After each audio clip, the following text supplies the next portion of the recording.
It's a great deal of pleasure to rise and speak on this bill. The ACT Party will be casting a split vote on this issue. Myself and one of my colleagues will be voting for the bill, and I will outline some of the reasons for that. And some of my colleagues will be voting against it, and I'd like to take the opportunity to also explain their reasoning. However, I would like to acknowledge some of the people who have contributed to this bill this evening. A mention has already been made of Tariana Turia and the role that she has played as Associate Minister of Health, and I have a long-term interest in this particular issue. I think it's an absolute tragedy that we have some 5,000 New Zealanders die each year from cancer, from diseases associated with smoking, and largely, sir, those are diseases that can be prevented. I think it's further a tragedy, Mr Speaker, that basically tobacco causes an addiction. People, by and large, take up smoking at a young age, when they're not mature, when their brains haven't fully matured, and they get to a stage, sir, where they just simply can't give up.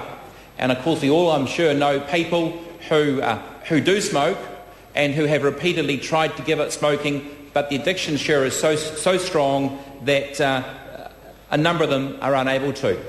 And I believe that any measure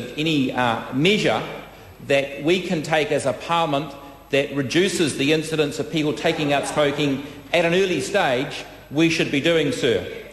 Sir, however, it has been an issue of dispute within the ACT Party for a number of years. The ACT Party is a party that promotes freedom of choice, but it's also a party, sir, that speaks up for ordinary New Zealanders, and I've always sincerely believed that it's ACT Party policies that will do most to promote the welfare, the education and the greater prosperity for all New Zealanders. And that's one of the reasons I first joined the ACT Party, when I learned of its philosophies and its policies in 1995. But, sir, I recall an ACT conference in early 2000s in Christchurch, when the Labour Party was looking to pass its smoke-free environments legislation, or amendments to the smoke-free environments legislation. And I actually challenged a number of our sitting MPs at the time, and without exception, one by one, they all got up to defend their opposition to what the Labour government was proposing at the time. And so, sir, the ACT Party hasn't been united on this issue. Some of us support the legislation that's outlined this evening, and others, sir, oppose it. Others oppose it. Sir, I'm not trying to make political capital. It's sad that some in this House are this evening.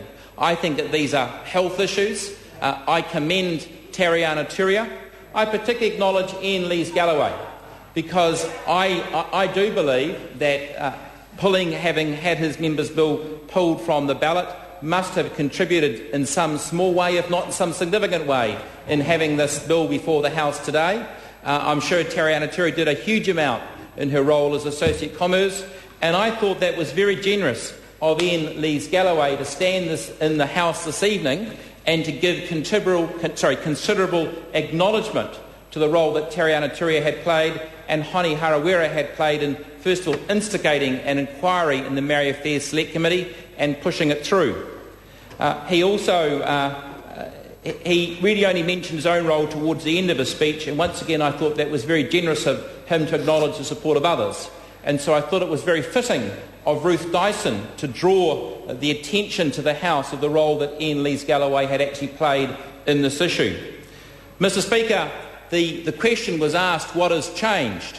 And the Paul Hutchinson, the chair of the Select Committee, the Health Select Committee, said, well, the evidence has become more compelling. The evidence has become more compelling.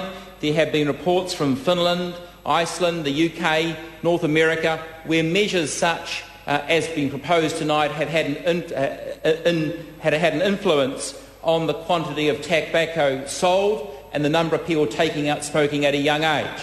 I have to say that the members of my own party who don't support this bill have some doubt about the evidence, and I don't doubt that their concerns, their uncertainties are truly felt, and they are. I don't doubt their sincerity in having that view. There must clearly be some conflict, but certainly what I have seen from certainly the ASH lobby group that has spoken to me, the justification for these steps, sir, is there.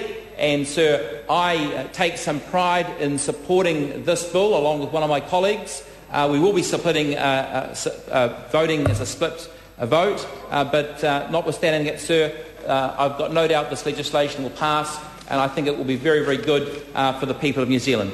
Thank you, Mr. Speaker. Very good.